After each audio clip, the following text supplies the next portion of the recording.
आप सभी horror story प्रेमियों का स्वागत है मेरे YouTube चैनल में। हमारे चैनल में आपके लिए रहस्यमयी, खौफनाक और अनसुना भूतिया कहानी आती रहेगी। इसलिए चैनल को सब्सक्राइब करें, वीडियो को लाइक करें और एक कमेंट करें ताकि हम आपके लिए ऐसी ही कहानी बनाते रहेंगे। तो आज की हमारी कहानी को शुरू करते हैं। मुंबई का अंधेरी रेलवे स्टेशन लाखों लोगों की रोजमर्रा की जिंदगी का हिस्सा है, लेकिन बहुत कम लोग जानते हैं कि स्टेशन के एक कोने में ऐसा कुछ है जिसे जानने के बाद शायद ही कोई रात के वक्त वहां रुकना चाहे। यह कहानी एक युवा पत्रकार आदित्य की है, जो अपनी रिपोर्ट के लिए इस भूतिया रहस्य को उजागर करने की कोशिश करता है। लेकिन उसे नहीं पता था कि यह कदम उसकी जिंदगी को हमेशा के लिए बदल देगा। आदित्य को खबर मिली थी कि अंधेरी रेलवे स्टेशन के प्लेटफॉर्म नंबर 4 पर रात के वक्त अजीब घटनाएं होती हैं। कुछ लोगों ने बताया कि उन्होंने वहां सफ़ेद साड़ी पहने एक औरत को देखा जो अचानक गायब हो जाती है। कुछ का दावा था कि वहां से गुजरते समय उन्हें किसी के चीखने की आवाज़ें सुनाई देती हैं। आदित्य ने सोचा कि यह अफवाहें होंगी, लेकिन एक पत्रकार होने के नाते उसने तय किया कि वह इस मामले की सच्चाई का पता लगाएगा। Platform number 4। आदित्य रात 11 बजे स्टेशन पहुंचा। प्लेटफॉर्म नंबर 4 उस समय खाली था। चारों ओर सन्नाटा था, बस कभी कभी ट्रेन गुजरने की आवाज़ सुनाई देती थी। आदित्य ने अपने कैमरे और रिकॉर्डर को चालू किया और हर चीज़ रिकॉर्ड करने लगा। आधे घंटे तक सब कुछ सामान्य रहा, लेकिन जैसे ही घड़ी ने 12 बजाने का संकेत दिया, अचानक ठंडी हवा का झोंका आया। आदित्य ने देखा कि प्लेटफॉर्म के एक कोने में धुंध जैसा कुछ बनने लगा। धुंध के बीच से एक औरत की आकृति दिखाई दी। वह सफ़ेद साड़ी पहने हुए थी और उसके लंबे खुले बाल थे। उसका चेहरा धुंधला था, लेकिन उसकी आंखें सीधे आदित्य की ओर देख रही थीं। आदित्य ने हिम्मत जुटाकर उससे पूछा, तुम कौन हो? औरत ने कुछ नहीं कहा, बस धीरे धीरे आदित्य की ओर बढ़ने लगी। उसके कदमों की आवाज़ प्लेटफॉर्म पर गूंज रही थी। आदित्य ने महसूस किया कि उसके पैर जमीन पर जमे हुए हैं, जैसे कोई उसे हिलने नहीं दे रहा। जैसे ही वह औरत आदित्य के करीब आई, उसने धीरे से कहा, यह जगह मेरी है, तुमने यहाँ आने की हिम्मत कैसे की? उसकी आवाज़ इतनी ठंडी और गूंजती हुई थी कि आदित्य का शरीर कांपने लगा। अचानक औरत हवा में गायब हो गई और प्लेटफॉर्म पर तेज चीखें गूंजने लगीं। आदित्य ने देखा कि उसकी रिकॉर्डिंग डिवाइस अपने आप बंद हो गई थी। अगले दिन आदित्य ने स्टेशन के एक पुराने कर्मचारी से इस घटना के बारे में पूछा। उसने बताया कि कई साल पहले एक औरत इसी प्लेटफॉर्म पर ट्रेन से गिरकर मर गई थी। लोग कहते हैं कि वह आत्महत्या नहीं करना चाहती थी, बल्कि किसी ने उसे धक्का दिया था। उसके बाद से उसकी आत्मा इस प्लेटफॉर्म पर भटक रही है। जो भी रात में यहाँ आता है, वह उस औरत का सामना करता है। आदित्य ने ठान लिया कि वह इस रहस्य को उजागर करके रहेगा। अगली रात वह फिर से प्लेटफॉर्म नंबर 4 पर पहुंचा। इस बार उसने अपने साथ कुछ और उपकरण लाए, जैसे कि EMF डिटेक्टर और एक तांत्रिक मित्र जो आत्माओं के बारे में जानता था। जैसे ही घड़ी ने 12 बजाए, वही ठंडी हवा का झोंका आया। तांत्रिक ने कहा, यह आत्मा बहुत गुस्से में है, इसे यहाँ से मुक्त करना आसान नहीं होगा। आत्मा ने इस बार और भी डरावना रूप ले लिया। प्लेटफॉर्म की लाइट्स अपने आप बंद हो गईं और चारों तरफ अंधेरा छा गया। आदित्य और तांत्रिक ने महसूस किया कि कोई उनका गला दबाने की कोशिश कर रहा है। तांत्रिक ने तुरंत एक मंत्र पढ़ना शुरू किया और उसने आदित्य से कहा, उस आत्मा से माफी मांगो, हो सकता है वह तुम्हें छोड़ दे। आदित्य ने कांपते हुए कहा, अगर मैंने तुम्हें परेशान किया है तो मुझे माफ कर दो, मैं यहाँ सिर्फ सच्चाई जानने आया हूँ। तांत्रिक के मंत्र और आदित्य की माफी के बाद आत्मा ने धीरे धीरे अपना गुस्सा छोड़ दिया। वह बोली, मैं सिर्फ न्याय चाहती हूँ, मेरी मौत का बदला लो और मैं हमेशा के लिए यहाँ से चली जाऊंगी। आदित्य ने वादा किया कि वह इस रहस्य का पता लगाएगा और उसे न्याय दिलाएगा। आत्मा ने एक आखिरी बार उसे देखा और फिर गायब हो गई। आदित्य ने इस घटना के बाद पुलिस को इस मामले की जांच के लिए कहा। उसने आत्मा के संकेतों और अपने अनुभव को सबके सामने रखा, लेकिन कुछ सवाल अब भी बाकी हैं। क्या आत्मा को सच में शांति मिली, या वह अब भी प्लेटफॉर्म नंबर 4 पर भटक रही है? क्या आप रात को अंधेरी रेलवे स्टेशन के प्लेटफॉर्म नंबर 4 पर जाने की हिम्मत करेंगे? आदित्य ने आत्मा को न्याय दिलाने का वादा तो किया, लेकिन यह आसान काम नहीं था। पुलिस ने उसकी कहानी को सिर्फ एक अफवाह मानकर टाल दिया। हालांकि आदित्य जानता था कि अगर वह इस मामले को सुलझाए बिना छोड़ देगा तो आत्मा और भी गुस्से में आ जाएगी। पुराने गवाहों की तलाश आदित्य ने स्टेशन के पुराने कर्मचारियों से बातचीत शुरू की। उनमें से एक बुजुर्ग सफाई कर्मी रामू काका ने उसे बताया उस औरत का नाम सविता था। वह हर दिन अपने पति के साथ इसी प्लेटफॉर्म पर ट्रेन पकड़ती थी, लेकिन एक रात किसी ने उसे धक्का देकर पटरी पर गिरा दिया। उसकी चीखें आज भी मुझे सुनाई देती हैं। रामू काका ने आदित्य को बताया कि उस रात स्टेशन पर कुछ लोग मौजूद थे, लेकिन उन्होंने डर के मारे कुछ नहीं कहा। गुप्त फाइलें आदित्य ने सविता की मौत से जुड़े पुराने रिकॉर्ड खंगाले। उसने पाया कि यह मामला दुर्घटना के रूप में बंद कर दिया गया था, लेकिन एक रिपोर्ट में लिखा था कि सविता के पति ने पुलिस को बताया था कि उसकी पत्नी को मारा गया है। सविता के पति का नाम अरुण था और वह इस घटना के बाद अचानक गायब हो गया था। आदित्य जब स्टेशन से लौट रहा था तो उसे अपनी गाड़ी के शीशे पर खून से लिखा एक संदेश दिखा, अरुण को ढूंढो। ये देखकर आदित्य का दिल दहल गया। उसने तुरंत नेहा और समीर को बुलाया, जो उसके करीबी दोस्त थे। दोनों ने उसे समझाया कि यह आत्मा का संकेत है। आदित्य, नेहा और समीर ने अरुण को ढूंढने के लिए शहर के हर कोने में तलाश शुरू की। आखिरकार उन्हें पता चला कि अरुण अब एक छोटे से गांव में रहता है। जब वे वहां पहुंचे तो अरुण उन्हें देखकर घबरा गया। उसने कहा, तुम लोग कौन हो? मुझे क्यों ढूंढ रहे हो? आदित्य ने सविता की आत्मा के बारे में सब कुछ बताया। यह सुनकर अरुण की आंखों में आंसू आ गए। उसने कहा, सविता को मारा गया था और मैं जानता हूं कि किसने किया, लेकिन मैं डर के मारे कुछ नहीं कर सका। अरुण ने बताया कि सविता के साथ अक्सर उसके देवर रमेश बहस किया करता था। रमेश को शक था कि सविता उसके हिस्से की संपत्ति हथियाना चाहती है। जिस रात सविता मरी, रमेश भी उसी प्लेटफॉर्म पर था। अरुण ने कहा, रमेश ने सविता को धक्का दिया और मुझे धमकी दी कि अगर मैंने कुछ कहा तो वह मुझे भी मार देगा। मैं डरकर यहाँ भाग आया।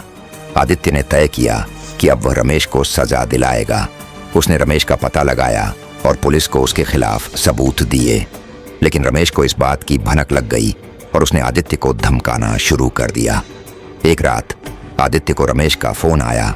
उसने कहा, अगर तुमने मेरे खिलाफ कुछ किया तो तुम्हारा अंजाम भी सविता जैसा होगा। उसी रात रमेश अंधेरी स्टेशन के पास से गुजर रहा था।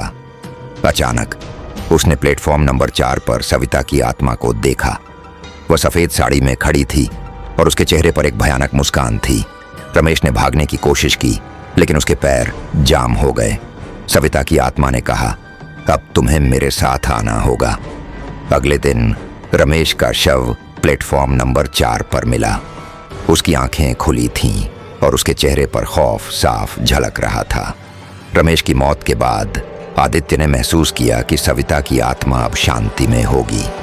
उसने प्लेटफॉर्म नंबर 4 पर जाकर कहा, मैंने तुम्हारा बदला पूरा कर दिया, अब तुम शांति से जा सकती हो। सविता की आत्मा एक आखिरी बार प्रकट हुई और धीरे धीरे गायब हो गई।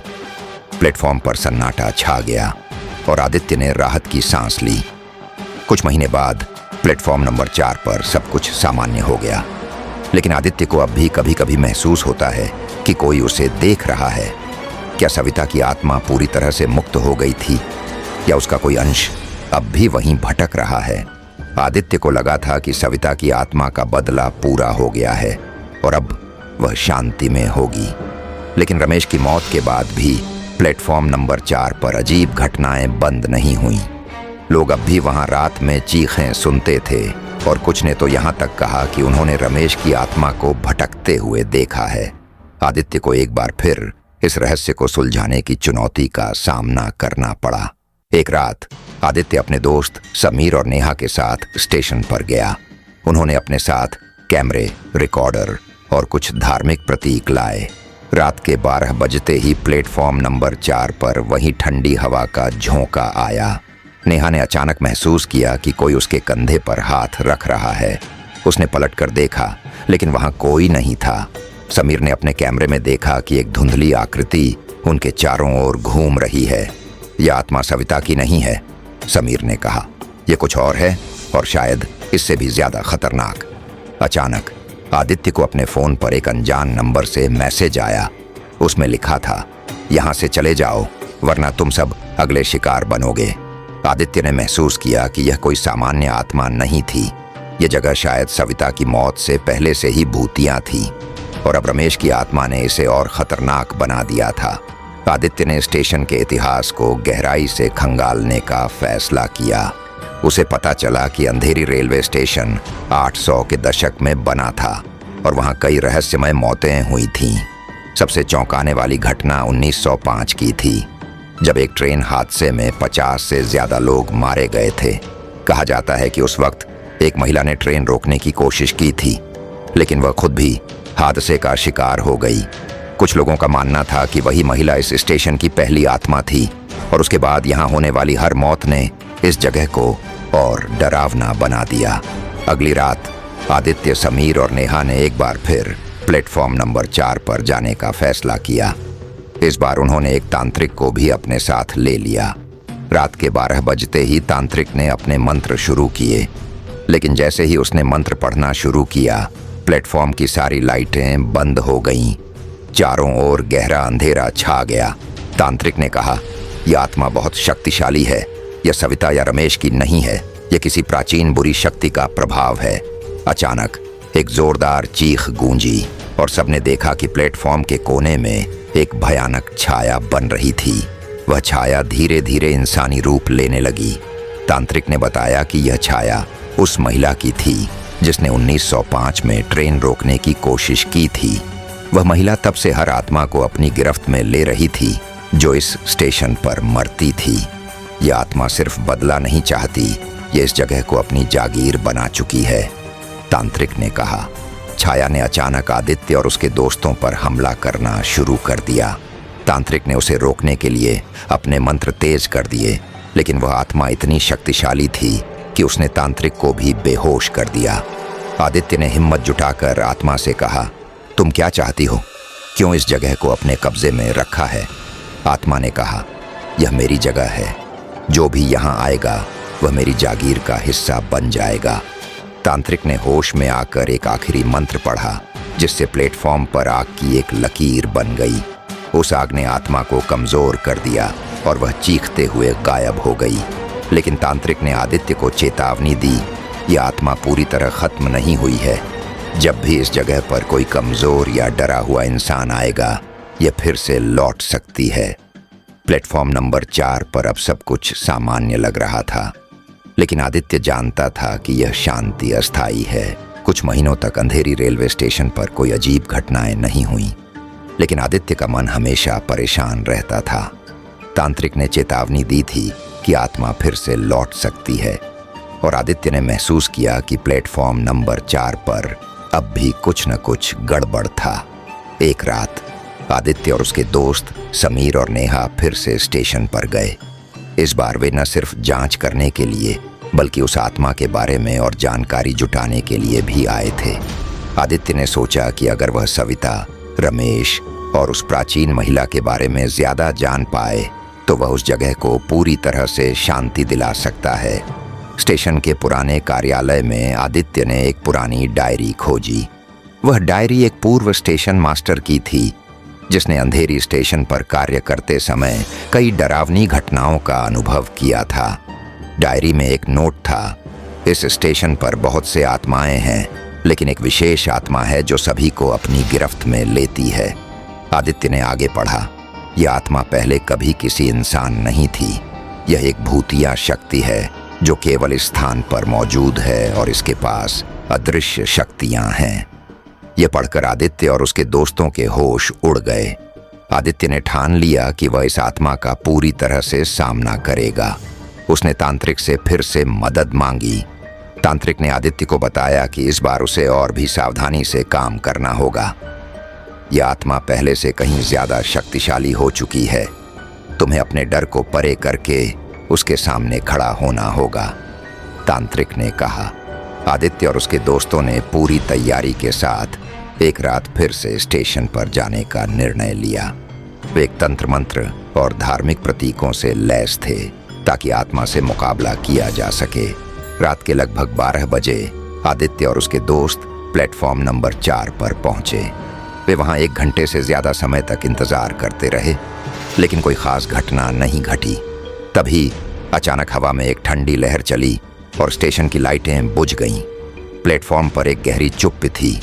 तभी उन्हें एक अजीब सी आवाज सुनाई दी, जैसे कोई भारी कदम बढ़ा रहा हो। नेहा ने कहा, कुछ है, वह हमारे पास आ रहा है। समीर ने अपने कैमरे को घुमाया और देखा कि प्लेटफॉर्म के दूर कोने में एक धुंधली आकृति धीरे धीरे आकार ले रही थी। वह आकृति एक महिला की थी जो सफेद साड़ी में लिपटी हुई थी। उसकी आंखों से खून टपक रहा था और उसके चेहरे पर एक भयानक मुस्कान थी। यह वही महिला है, आदित्य ने चीखते हुए कहा। यह आत्मा अब तक जीवित नहीं थी, लेकिन यह अब यहां से जाने नहीं वाली। आत्मा ने आदित्य की ओर देखा और कहा, तुम नहीं समझ सकते कि मैं क्या चाहती हूं। मैं इस जगह का हिस्सा बन चुकी हूं और मैं तब तक नहीं जाऊंगी जब तक इस जगह पर हर एक आत्मा की गिरफ्तारी नहीं हो जाती। आदित्य ने गहरी सांस ली और कहा, तुमने बहुतों का जीवन बर्बाद किया है, लेकिन अब हम तुम्हें शांति दिलाएंगे। तांत्रिक ने मंत्र पढ़ना शुरू किया और एक तेज आंधी ने स्टेशन को घेर लिया। प्लेटफॉर्म पर अचानक आग की लपटें उठने लगीं। आदित्य ने आत्मा से कहा, अगर तुम सच में शांति चाहती हो तो तुम्हें हमें जाने देना होगा। आत्मा ने चिल्लाते हुए कहा, तुम सब मेरे रास्ते में आकर क्या कर रहे हो? मुझे अपनी जगह से हटने दो। तांत्रिक ने एक अंतिम मंत्र पढ़ा और पूरे स्टेशन पर एक जादुई हलचल महसूस होने लगी। आत्मा ने अपने हाथों को उठाया और आदित्य की ओर बढ़ी, लेकिन तांत्रिक ने उसे रोकने के लिए एक शक्तिशाली बंधन मंत्र पढ़ा। एक जबरदस्त रोशनी ने पूरे स्टेशन को भर दिया और आत्मा के शरीर को चारों ओर से घेर लिया। कुछ क्षणों के बाद एक जोरदार चीख के साथ वह आत्मा गायब हो गई। आदित्य, समीर और नेहा सकते में थे। यह अनुभव इतना डरावना था कि वे वहां से भागने के बजाय कुछ देर चुपचाप खड़े रहे। इसके बाद अंधेरी स्टेशन पर शांति लौट आई। लोगों ने फिर से इस स्टेशन का इस्तेमाल शुरू किया, लेकिन अब वहां से अजीब घटनाओं की खबरें आनी बंद हो गईं। आदित्य ने महसूस किया कि वह और उसके दोस्त अब एक नए अनुभव से गुजर चुके थे। क्या यह सचमुच एक अंत था? क्या आत्मा फिर से लौटेगी? यह सवाल हमेशा के लिए अनसुलझा रहेगा। कहानी समाप्त। अगर आपको यह कहानी पसंद आई तो इसे लाइक करें, शेयर करें और चैनल को सब्सक्राइब करना न भूलें। अगली बार हम लेकर आएंगे एक और खौफनाक कहानी जो आपके रोंगटे खड़े कर देगी। क्या आप तैयार हैं अगली डरावनी रात के लिए?